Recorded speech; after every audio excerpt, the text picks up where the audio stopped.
That's my good news. Kerala के कन्नौज शहर में वीपी स्टेडियम के सामने पिछले 30 वर्षों से गन्ने का रस बेच रहे पपनी सेरी के हाशिम बड़ी खामोशी से अपने सड़क किनारे के छोटे से व्यवसाय को दुनिया का प्रवेश द्वार बना रहे हैं। जो जीविकोपार्जन का एक मामूली साधन था, वह धीरे धीरे उनके सबसे बड़े जुनून यात्रा करने का स्रोत बन गया। गन्ने का रस बेचकर होने वाली कमाई से हाशिम अपनी पत्नी हसीना के साथ देश विदेश की यात्रा करते हैं। उनकी पहली अंतर्राष्ट्रीय यात्रा ने एक ऐसा अनुभव दिया जिसने और अधिक रोमांच के दरवाजे खोले। तब से अब तक वह पूरे भारत के अलावा 10 देशों की यात्रा कर चुके हैं। अपने सफर की शुरुआत को याद करते हुए 67 वर्षीय हाशिम बताते हैं कि उनकी दिल्ली की पहली यात्रा 2012 में हुई थी। उस समय जून और जुलाई उनके व्यवसाय के लिए ऑफ सीजन होता था और वह आमतौर पर अपनी दुकान बंद करके घर पर ही रहते थे। पर अपने बड़े भाई से हुई एक बातचीत ने उनके जीवन के प्रति दृष्टिकोण को बदल दिया। उनके भाई ने उनसे यात्रा के महत्व और उससे मिलने वाले अनुभवों के बारे में बात की। उसके बाद ही उनके भीतर यात्रा का जुनून पैदा हुआ। उन्होंने कहा, तब से मैंने यात्रा करना बंद नहीं किया है और जब भी मौका मिलता है नई जगहों की खोज करता रहता हूँ। 2012 से लेकर अभी तक हाशिम इजराइल, फिलिस्तीन, जॉर्डन, मिस्र, इराक, मलेशिया, थाईलैंड, अजरबैजान, तुर्की और सऊदी अरब की यात्रा कर चुके हैं। अब वह आने वाले महीनों में वह अपनी पत्नी और बड़े भाई के साथ चीन की यात्रा पर जाने की योजना बना रहे हैं। अपनी यात्राओं के लिए हाशिम आमतौर पर निजी टूर पैकेज चुनते हैं। उन्हें विशेष रूप से पारंपरिक और ऐतिहासिक स्थलों का आकर्षण है। उनका मानना है कि ऐसी जगहों की अपनी एक कहानी और आत्मा होती है। उनके अनुसार एक यात्रा दृष्टिकोण को आकार देने और जीवन को प्रभावित करने की शक्ति है। उन्हें यह भी लगता है कि दुनिया भर के लोगों को भारत की यात्रा करनी चाहिए, क्योंकि यह देश किसी के सोचने के तरीके को बदलने के लिए हर जरूरी चीज प्रदान करता है। हाशिम की सबसे अविस्मरणीय यात्रा पिछले साल तुर्की की थी। उन्होंने बताया कि कैसे आगमन के दिन वे अपने होटल में आराम कर रहे थे, तब एक भूकंप आया। घबराहट में हम लॉबी में भाग गए। सौभाग्य से हमारे आसपास कोई घायल नहीं हुआ। हाशिम एक क्रूज यात्रा का अनुभव करने का सपना देखते हैं, जहां हजारों लोग एक विशाल जहाज पर एक साथ यात्रा करते हैं और कहानियां साझा करते हैं।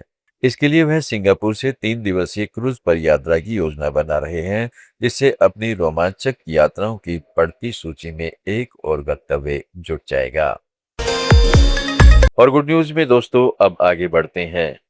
एक सरकारी टीचर ने पाठ्य पुस्तक के पाठों को सुर, लय और कविताओं में बदलकर शिक्षण को एक नई परिभाषा दी है। ये नवाचार छात्रों को सीखने में मदद करने के साथ ही उन्हें निडर होकर खुद को व्यक्त करने का आत्मविश्वास देता है। 15 जनवरी 1979 को नेल्लोर जिले के विडवालूर मंडल के पुत्तुकुरु कांचलीपारम में जन्मी कामनचे सरदा का जीवन दृढ़ता, साहित्य के प्रति जुनून और युवा दिमागों को संवारने की प्रति गहरी प्रतिबद्धता को दर्शाता है। अपने नए दृष्टिकोण के लिए जानी जाने वाली सरदा गीत, लय और कविता के माध्यम से पाठ पढ़ाती है। पाठ्यपुस्तक की सामग्री को तुकबंदियों और काव्यात्मक कथाओं में बदलकर वह छात्रों को अवधारणाओं को सहजता से समझाने में मदद करती है, जिससे उनकी कक्षाएं संगीत और भागीदारी से गूंज उठती हैं। अपने माता-पिता कामंचे रविंद्र और कृष्णम्मा के यहाँ एक साधारण परिवार में पली बढ़ी सदा ने छोटी उम्र में ही सीख लिया कि शिक्षा जीवन बदलने का सबसे शक्तिशाली साधन है। वित्तीय कठिनाइयों के बावजूद उनके माता-पिता ने यह सुनिश्चित किया कि उनकी पढ़ाई जारी रहे। उनकी जिज्ञासा को पहचानने वाले टीचरों के प्रोत्साहन ने उनमें आत्मविश्वास जगाया, जिसने उनके कैरियर को आकार दिया। एक गांव में प्राथमिक स्कूल से लेकर जवाहर नवोदय विद्यालय और बाद में एमए तक की उसकी शैक्षणिक यात्रा ने एक विश्वास को मजबूत किया कि सीखना रचनात्मक, सार्थक और आनंददायक होना चाहिए। उनके दर्शन ने कक्षाओं को डर के बजाय प्रोत्साहन के स्थान में बदल दिया है। जो छात्र कभी पढ़ने से डरते थे, वे बिना किसी दबाव के अवधारणाओं को आत्मसात करते हुए जोर से गायन पाठ करने लगे। टीचर श्रद्धा के दृष्टिकोण ने छात्रों के प्रदर्शन में सुधार किया, आत्मविश्वास बढ़ाया और संचार तथा भावनात्मक अभिव्यक्ति को बेहतर बनाया। पारंपरिक तरीकों से जूझ रहे कई प्रथम पीढ़ी के छात्रों ने उनकी संगीत में शिक्षण शैली के माध्यम से अपनी आवाज पाई। कक्षा में उपस्थिति बढ़ी, परिणामों में सुधार हुआ और छात्रों ने सवाल पूछना, कविताएं और गीत लिखना शुरू कर दिया। श्रद्धा का मानना है कि शिक्षण का दायरा अकादमिक से कहीं बढ़कर है।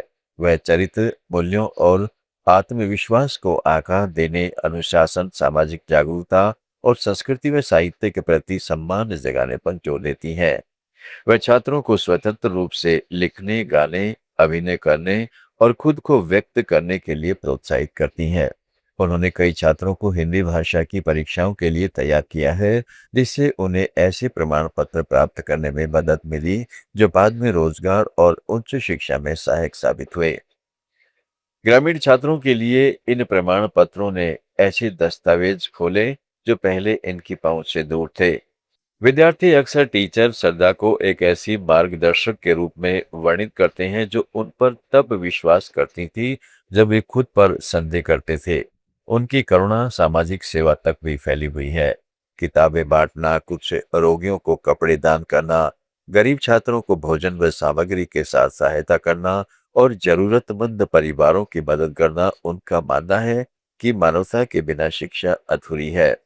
तेलुगु और हिंदी में उनकी साहित्यिक प्रतिभा ने कविताओं और गीतों के माध्यम से छात्रों को प्रेरित किया है।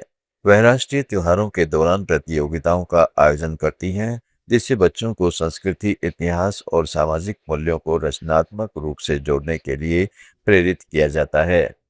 उल्लेखनीय योगदान के लिए श्रद्धा को मदर टेरेसा राज्य पुरस्कार, डॉक्टर सर्वपल्ली राधाकृष्णन पुरस्कार, जवाहरलाल नेहरू पुरस्कार, नारी शक्ति पुरस्कार, डॉक्टर बी.आर. अम्बेडकर पुरस्कार, महिला श्रीमती पुरस्कार और शांति तथा महिला सशक्तिकरण के लिए अंतर्राष्ट्रीय मान्यता सहित कई सम्मान प्राप्त हुए हैं। फिर भी वह प्रशंसा पत्रों के बजाय अपने छात्रों की प्रगति से खुद की सफलता को पाती हैं। श्रद्धा के लिए सबसे प्रिय क्षणों में से वह एक था जब छात्रों ने कविताएं और गीत लिखे। श्रद्धा इस सम्मान को ट्रॉफियों, पुरस्कारों से भी अधिक महत्व देती हैं। अपने माता पिता, साथी टीचरों और पति तिनारी प्रभाकर के समर्थन से श्रद्धा ZPHS अलीमेला इंदुपुर पेटा में अपने मिशन को जारी रखते हुए वही दर्शाती हैं कि शिक्षा में रचनात्मकता और करुणा कैसे जीवन बदल सकती है। गुड न्यूज में दोस्तों आज इतना ही। जुड़े रहें लेट्स माइक के साथ। आप सुन रहे थे let's mic more than radio. Follow कीजिए हमें हमारे सोशल मीडिया प्लेटफॉर्म्स पर। It's time for news. It's time for more than radio. Presenting the first radio news app, Let's Mic.